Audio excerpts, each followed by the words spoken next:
So this here pigtail will plug in to the sensor back behind the turbo. I need to extend the wires, so I'm going to splice on some wires that I can reach the battery so we can toggle it on. I have this pigtail made.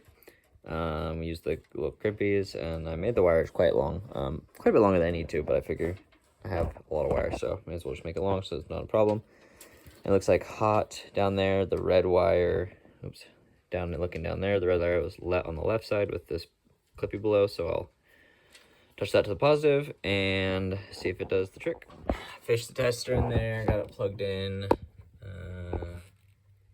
Can't quite see it, but where that green wire goes, way back in there, full depth. I laid all the way across it all. To get it, I'm gonna plug air into this side, listen to the stethoscope when I trigger the valve, and see if it works. Touching the leads to the battery. You can hear the air hissing just going through the crankcase, and you touch it and it gets quiet because that valve closes and then pushes the air pressure into the high pressure system, which should be sealed when that valve is closed, except there's a little bit of a squeal somewhere, and that little squeal is our leak, and that is our problem. So confirmed, there was definitely a squeal. I was trying to use the mechanic stethoscope to pinpoint where it was, but there's too much stuff in the way. I think it's passenger side, but that also might just be because that's more open. I can hear better, so I think I'm going to pull off some of the extra hoses and pipes and stuff, because I'll need to take some of it off to get the valve cover off, because I just need to take valve covers off, which is there, and it has a couple things on it. This side has the air and the coolant and stuff, so I think I'm gonna strip off some of that stuff and then try the test again when it's more open, and so hopefully I can hear again. Got the ficum off of the top there, and now I pretty much have access to the whole valve cover, so I'm gonna pull that. Ficum's down there. That's the thing, the fuel injection FIC control module.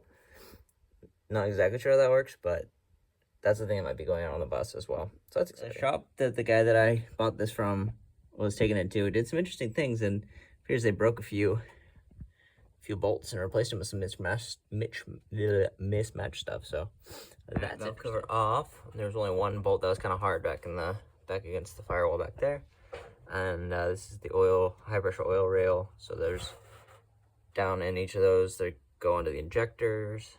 So there's O-rings in this side and down in the injectors. I guess I'll probably do the injectors. I have all the seals, and I think one of these is the dummy plug, and one of them's the pipe that actually goes back. I think the front one's the dummy plug, and the back one goes down to the high pressure oil pump, which is down in the valley over there under the turbo.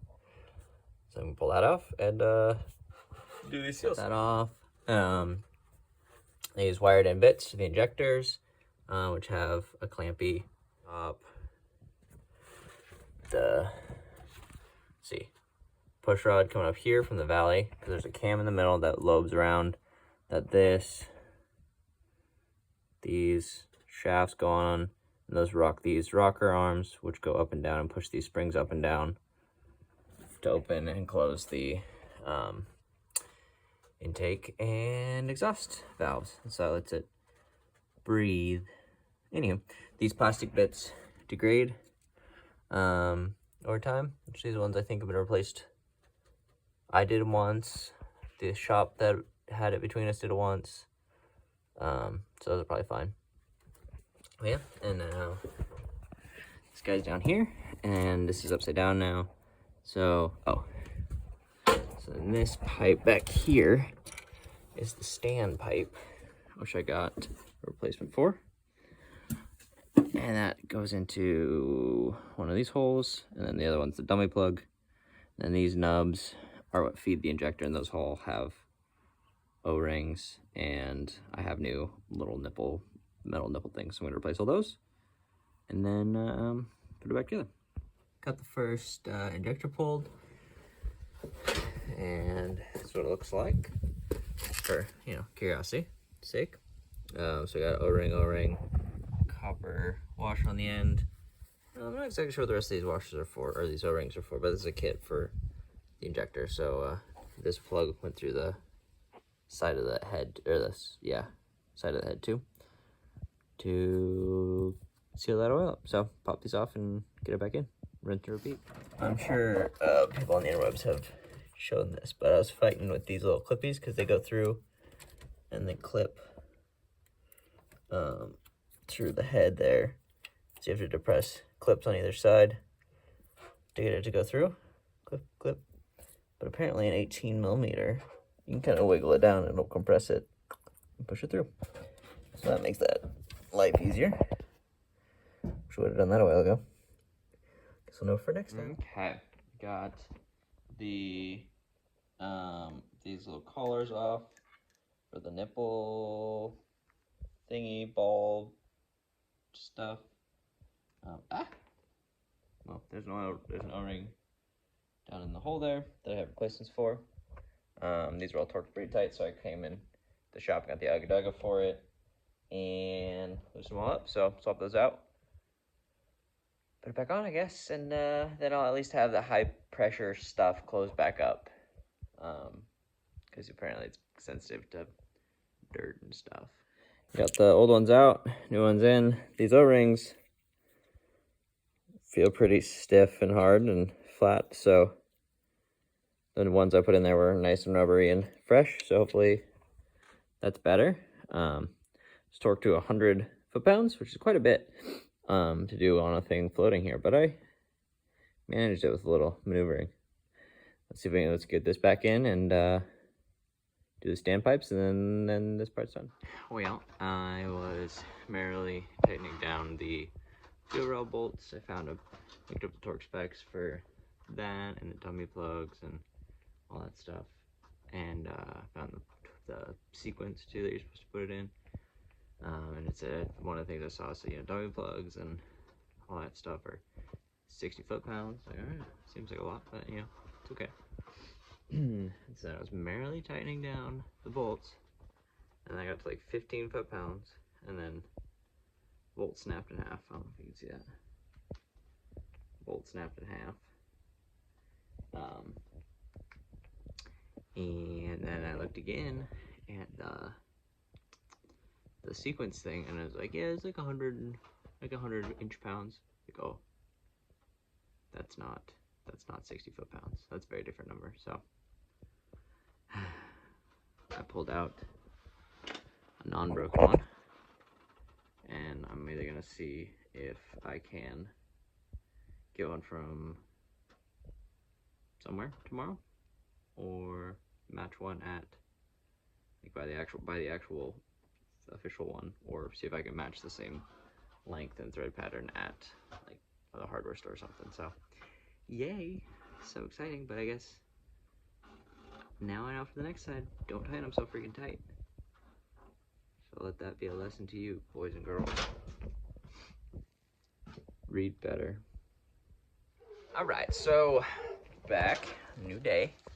I went to the dealer and they had the bolt that I broke at the end of last night, and they had a couple of them, so I got a second one just in case I, stretched or broke one of these other ones. So now I gotta pull the rail back off, and I'm pretty sure there's a nub sticking out of the head that I can get. I don't have to use an easy out or anything, so hopefully I can just grab it with pliers or vice grips or something and just back it back out, because it's not super tight. So hopefully I can get that. And the dealer also had these little clippies that go on the injector ports, which you can definitely see where I was just putting it. But they like hold the plug in to power the injectors. So theoretically, I have the things I need to finish this job tonight, right now. All right, so in my haste, confusion, delirium, that bolt right there got broken off by me, and it broke off right flush with the hole. So I'm going to see if I can sink a drill bit into it and easy out it. I've seen people do it with like building up a weld on there, some metal welder. I'm not gonna do that because I'm scared and I don't know how to do that, and I think I might mess up the head, but I think this should be okay.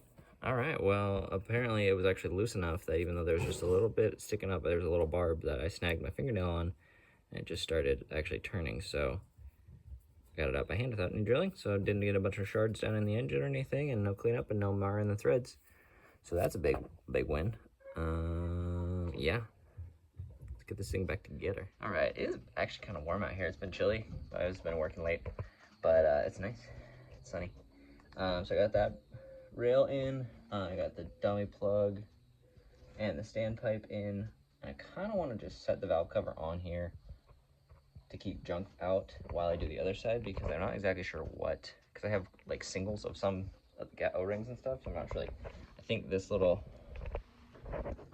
guy might be something that I have a piece to replace, but I'm not sure if there's one on the other side, if one of them's something and the other one's not. I'm not exactly sure. I don't want to really take things apart, but I don't need to if I'm not convinced they're not working. Oh, actually, I can also test I think I could test the system, see if it's leaking on this side with it open, and then I could really hear. So I got this all back together, and then I was testing it again with the tester and the air and stuff, and it was hissing all around, like it sounded like every single one of the injectors was hissing. Like, oh man, that's annoying. And then I pulled it apart again and looked to make sure I got everything seated to look good. It all looked fine. I didn't really change anything. And then I was just reading up again on it, and one guy was saying that in order to get those new O-rings to seat all the way, you have to actually get it up to operating pressure rather than just the 100 psi that I'm putting in through right now, because these things run at like 3,000 psi. So that's fun. I'm glad I wasted time on that, but hopefully I didn't hurt it by taking it apart again. Now I'll actually do the other side. On the passenger side, it's very close there to the air box for the AC. But I think I have to reach down there with a little ratchety wrench and get down there and grab those. So I'm going to start with those guys because they're the hard ones and see how they go. All right, got this passenger side off. Wasn't too bad. There's 3 in the back that are a stretch, but they came off all right. And I just noticed that there's bolt down there, kind of see right above my light, is missing. So presumably the last guys broke that off at some point in here, which is funny. Which I actually have another bolt, so if I can get that back out, if it's still in there, then that would be handy dandy. But I guess we'll pull this out and see what we got to work with. All right, spared a lot of the slog details, but got all these injectors pulled out, re-sealed, got all the little blue seals on the plugs, and that back one was leaking, which the plug itself is wet actually, so I'm thinking, I wonder if that could have been causing problems too. That doesn't actually fit the symptoms now that I say it, but I'm gonna clean that out with some electrical cleaner. Also took the oil rail over to the shop and got all the ball seals and those metal balls replaced in there. So I think I'm gonna clean that plug out and then drop that in, do dummy plugs, and then I'm done. All right, got the oil rail back in. Remembered that I also wanted to replace the glow plug wiring harness on this side because we're getting faults for glow plug 3 and 4, and glow plug is pretty new. So, glow plug 6 and 4, which I think should be this bank. So hopefully this helps with that. Otherwise, I guess maybe I'll come back and do the glow plugs, but it seems like this could be the case. All right, back this morning to get it all back together. I got the valve covers on last night, and it was super late, so I gave up. But got all the wiring on and stuff plugged back in on the passenger side, and I think all the wiring and stuff done on the driver's side too. So now I just need to get the overflow bottle back in here, and then the air tubes and cleaner and stuff there, and then I can crank and purge the air from the high pressure oil system that I had open, because apparently that takes some cranking, and then it'll start and it'll be great.